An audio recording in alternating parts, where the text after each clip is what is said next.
Olá, tudo bem? Que a graça do Senhor esteja sobre você e com você, em meio à sua casa, em meio à sua família, sempre trazendo a alegria de um relacionamento íntimo e saudável com o Senhor. É sempre um prazer, um privilégio estarmos juntos nesse tempo para apresentar mais uma edição deste programa Momento de Santidade. E nós temos por hábito sempre discorrer, meditar sobre um texto das Sagradas Escrituras.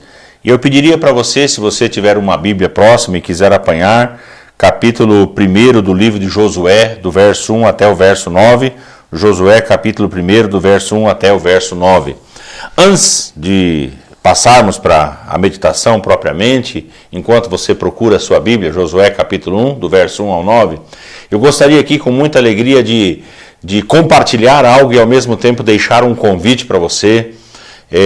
Durante muitos anos nós estivemos num endereço e agora estamos prestes a nos mudar como Igreja do Nazareno. Vamos, dia 17 do mês de fevereiro, às 19h30, um sábado à noite, nós vamos estar nos mudando para o nosso novo endereço, nosso novo local de adoração comunitária. Fica ali no bairro São Cristóvão, na rua Mário Ribeiro Ramos, esquina com a rua Rio de Janeiro, entrando na Mário Ribeiro Ramos, número 253.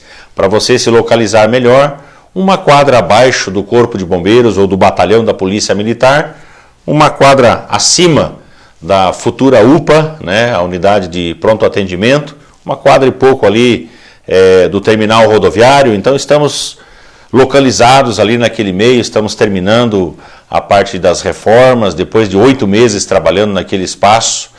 Vai ser uma alegria, uma honra muito grande nós recebermos você. Se você quiser orar por nós, nos abençoar com a sua presença, vai ser uma alegria muito grande para nós. Nós vamos manter o nosso foco, a nossa prioridade. Nós somos conhecidos como uma igreja da palavra, sem modismos. Nós nos concentramos apenas e tão somente na palavra, ministramos a palavra com ênfase no discipulado 1 a 1, trabalhando individualmente cada pessoa até que cheguem à plena maturidade, à estatura, vamos dizer assim, do nosso Senhor Jesus Cristo, que é o que a palavra do Senhor estabelece. Nós vamos ter alguns acréscimos e eu vou estar compartilhando isso com você. Nós vamos voltar com o nosso culto no meio da semana, que é o culto da restauração, às quartas-feiras. Então você vai poder levar as pessoas para podermos orar por cura, por restauração, a restauração emocional. E nós vamos ter um incremento do nosso culto dos jovens no sábado à noite, o nosso culto de intercessão na sexta-feira. E vamos estar retornando com a nossa escola de líderes Aletheia. E eu vou estar compartilhando com vocês como é que isso vai funcionar. Para nós é uma satisfação, tá bem? Dom Pedro I, Posto Guarujá, você entra em direção a Castelo Branco, Avenida Castelo Branco. Terceira quadra, você vai encontrar a nossa futura igreja. Vai ser uma honra e uma satisfação poder servi-lo. Nós estamos aqui realmente para servir. Venha se alegrar conosco, venha nos abençoar em oração e participar desse grande culto dia 17 de fevereiro às 19h30, sábado à noite. Em nome de Jesus, que Deus te abençoe. Josué capítulo 1, do verso 1 ao verso 9. Nós temos aqui o que nós conhecemos nesse texto como o discurso de posse de Deus quando o povo saía da escravidão, vamos dizer assim, no Egito, passou pelo período de peregrinação durante 40 anos. Eles saíram no ano de 1290 lá do Egito, passaram 40 anos peregrinando pelo deserto e estariam aqui em torno do ano de 1250 a.C., para tomar posse daquilo que era a promessa de Deus à nação de Israel, de que faria dele uma grande nação e que lhes daria uma terra onde pudessem habitar, uma terra onde pudessem criar os seus filhos, sua família, e pudessem servir como testemunha de um Deus, de um relacionamento de intimidade, um Deus próximo. Deus queria ser conhecido por intermédio da nação de Israel. Moisés, o grande servo, o grande líder, havia morrido. Josué estava se tornando, vamos dizer assim, o sucessor, aquele que teria a incumbência agora de simplesmente entrar na nova terra, a terra de Canaã, seria o novo líder. e o povo teria que tomar posse, vamos dizer assim, das promessas de Deus. Vale lembrar para você que a Bíblia diz que em todas as promessas Deus tem um sim. Tantas quantas são as promessas do Senhor, há nele um sim. Ou seja, aquilo que Deus prometeu, Ele vai cumprir. Pode demorar para nós, mas para um ser como Deus, que é eterno, que não é medido por espaço, por tempo, por relógio, um piscar de olhos, um dia é como 1000 anos é como um dia. Então nós temos essa dificuldade de tratar essa questão cronológica e nós queremos as coisas para muito rápido, porque nós voamos, o tempo passa, vamos envelhecendo, nosso cabelo vai ficando branco, nós vamos enrugando e as promessas não chegam, mas elas certamente chegarão porque é promessa do Senhor.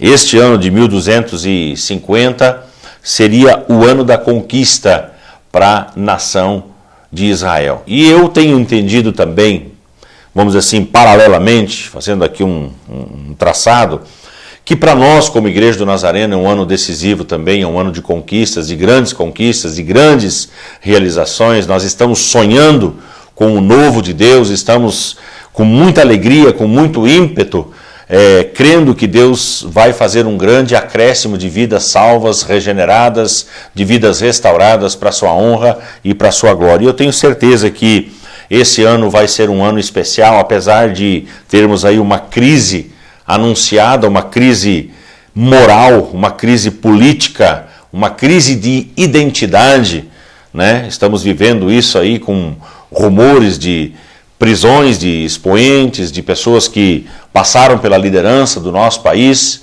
e nós esperamos que a justiça seja feita e que os culpados sejam punidos e sejam colocados efetivamente atrás das grades, para que esse Brasil que nós tanto amamos, moralizado, possa ser uma referência para as outras nações. Nós cremos que o Brasil há de se levantar e o Brasil há de ser respeitado como nação, não é? É o nosso desejo, é o nosso anseio. Então, mesmo com toda essa crise, com todas as dificuldades, nós entendemos que é um ano especial, um ano de grandes desafios para nós, para sermos testemunhas de um novo tempo, de algo que é possível alcançar, assim como a nação de Israel alcançou.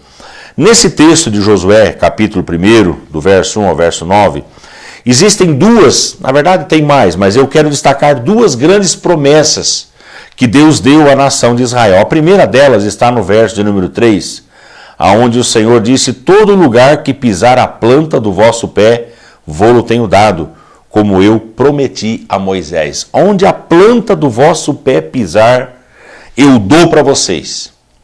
Algumas pessoas, e eu tenho escutado cada heresia por aí, algumas pessoas pegam, vamos dizer assim, o texto e tiram do seu contexto, e esse texto passa a ser pretexto para heresias. Algumas pessoas pegam, tiram o texto do contexto e dizem: não, Deus está dizendo que onde eu colocar a planta do meu pé, isso Deus tem me dado. E isso acaba sendo roubo, porque você não pode conquistar algo que Deus não tenha te dado. Você não pode tomar posse de algo que legitimamente não tenha sido conferido pelo Senhor. Por que eu falo isso? Porque Deus diz: olha, desde o deserto, verso de número 4, acompanhe na sua Bíblia se você tiver, desde o deserto e do Líbano até o grande rio, o rio Eufrates, a terra dos heteus até o grande mar, para o poente do sol, será o vosso termo.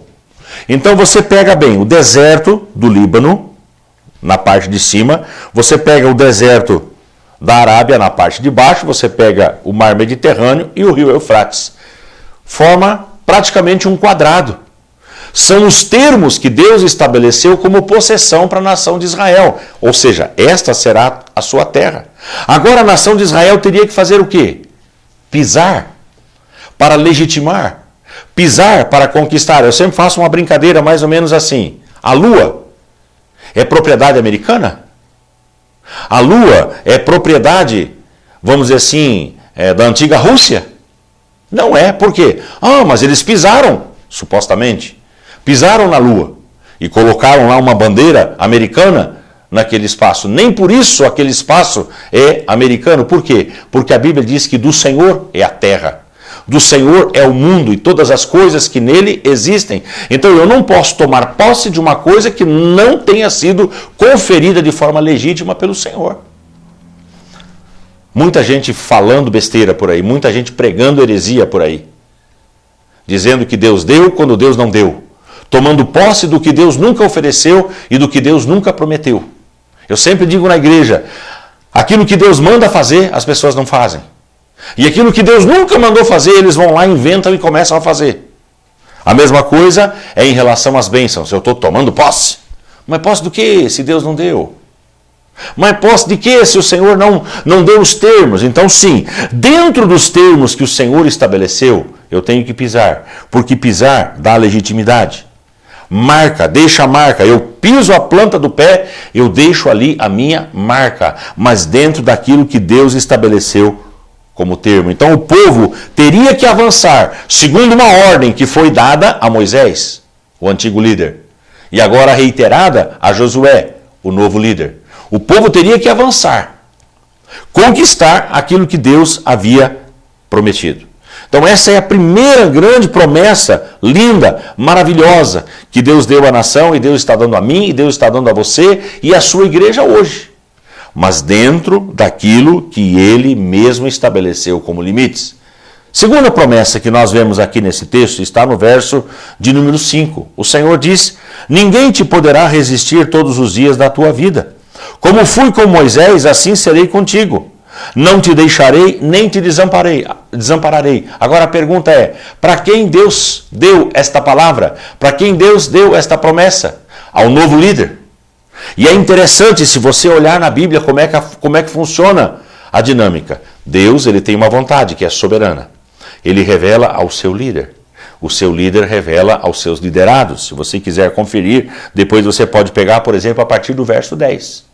Somente depois que Josué ouviu a voz de Deus dizendo: olha, meu servo Moisés está morto, agora você vem, assume esse povo, passa esse Jordão, entra na terra que eu estou te dando, onde você pisar a planta do pé, isso será vosso, eu vou estar com você, não tenha medo. É muito interessante essas coisas. Depois que Josué ouviu a voz de Deus, ele foi lá e falou com a nação, ele falou com o povo. Então Deus é um Deus que respeita a posição, ele respeita a hierarquia. Por quê? Porque ele mesmo estabeleceu. É por isso que a Bíblia diz que nós devemos estar sujeitos às autoridades, porque as autoridades procedem de Deus. E a Bíblia ensina que até mesmo uma autoridade, quando é nefasta, até mesmo uma autoridade, quando ela prejudica o povo, ela está a serviço do Senhor para a nossa própria educação. Então, às vezes, o mal educado, o sem vergonha, o safado, o corrupto, ele vai lá e assume um cargo, mas ele está lá para a nossa disciplina, para que nós tenhamos aquele modelo, para não sermos como aquele camarada e sermos justos nas nossas relações interpessoais. É muito interessante você olhar sobre esse prisma.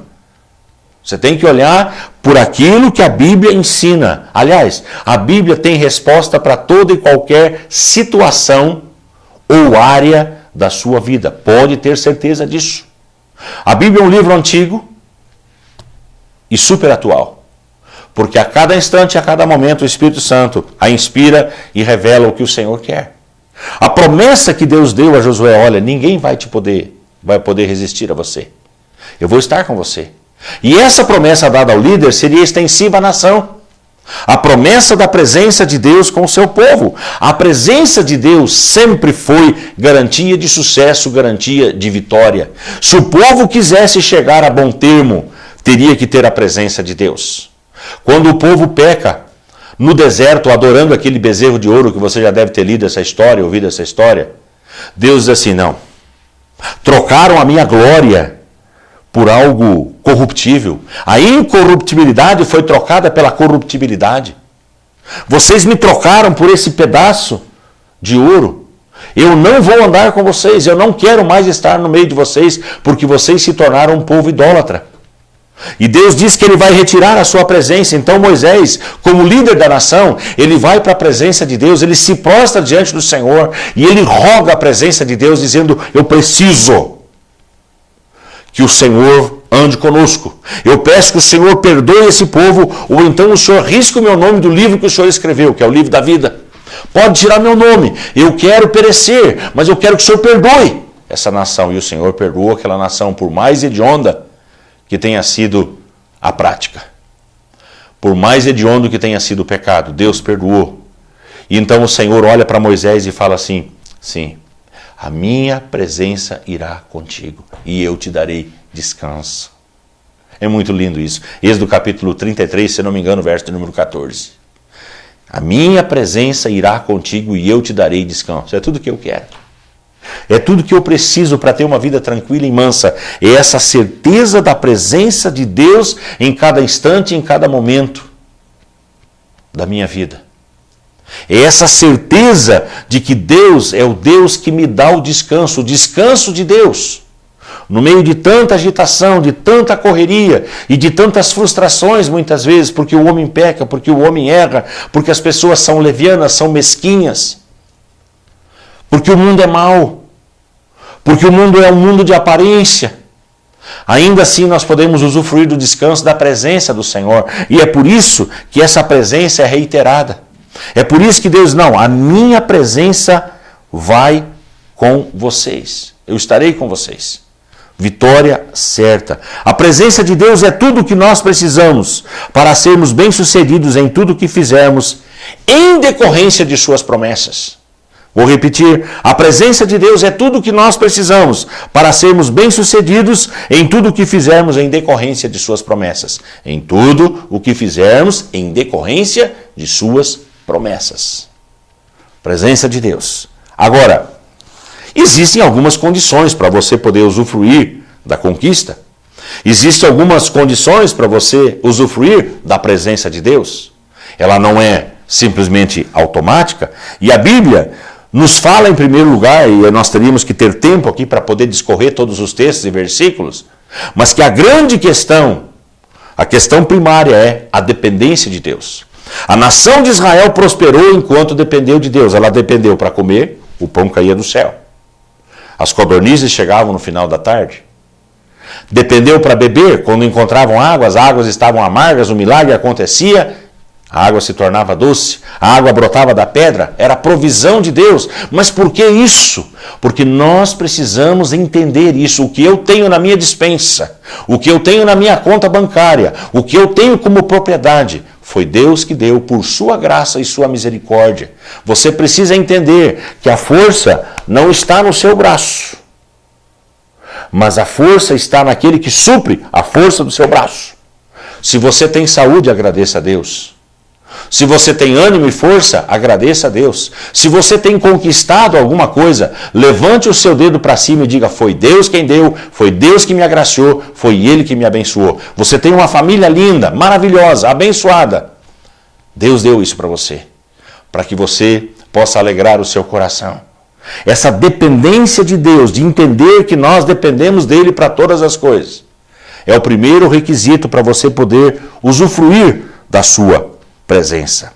Esse povo tinha que continuar dependendo, porque dependência, ou melhor, conquista sem dependência, é usurpação, é roubar. Conquista sem dependência de Deus é usurpação, é tirar algo que não é direito, que não é legítimo. Segunda coisa, é necessário que haja um esforço pessoal e comunitário, um esforço pessoal e comunitário. Se você quiser usufruir da presença de Deus e quiser ter um ano de conquistas na sua vida, você precisa de esforço pessoal. Dias atrás, 3 horas da tarde, cheguei numa casa, numa determinada casa, bati lá na casa, fui lá buscar um determinado produto que eu precisava lá para a nossa construção. Sai a dona da casa, oi pastor, dormindo 3 horas da tarde.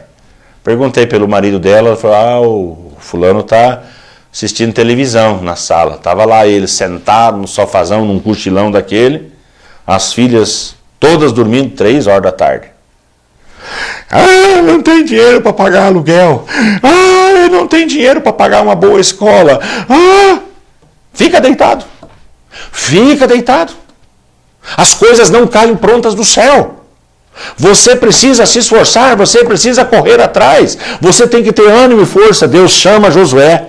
E 3 vezes, no verso de número 6, no verso 7 e no verso 9, 3 vezes, Deus fala assim para ele: ser forte e corajoso, ou seja, se esforça, algumas traduções falam, e tenha coragem. Vai lá no verso 7 de novo, a mesma coisa. Então somente ser forte e muito corajoso. Tem que se esforçar. Verso de número 9, não te mandei eu, ser forte e corajoso.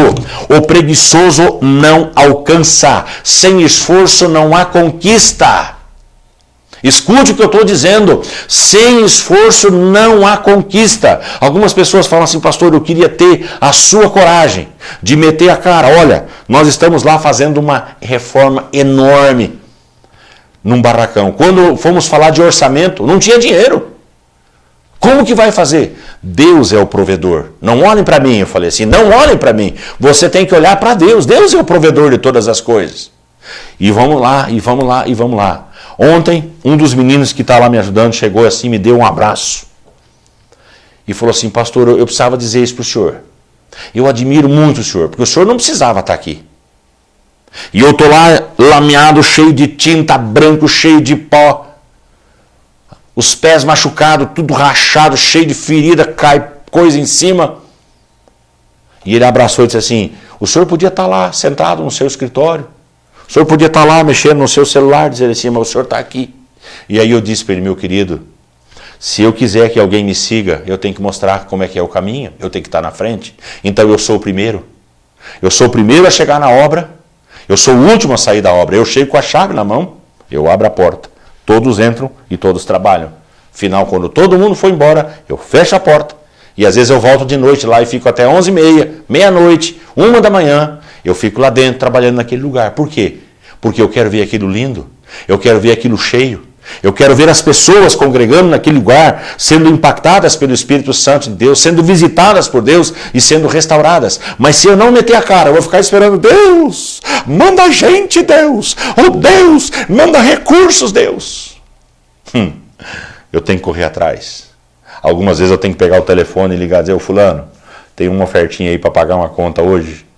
Eu tenho que correr atrás. Eu tenho que me esforçar. Você acha que as coisas vão chegar de graça na sua vida? Fica aí deitado para você ver o que vai acontecer. A Bíblia tem vários textos falando de preguiça, contra a preguiça.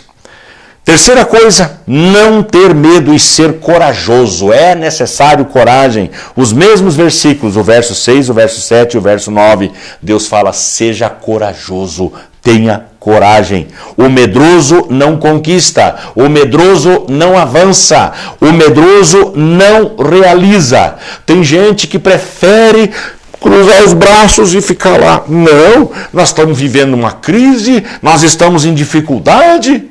E não conquista, e não avança. Tenha coragem. Tenha coragem de dar o primeiro passo. Deus disse assim: olha, quando os sacerdotes tocarem a trombeta e pisarem o pé nas águas do Rio Jordão, essas águas vão se abrir e o povo vai passar a pé enxuto. A mesma coisa que aconteceu no Mar Vermelho. Tem que ter coragem.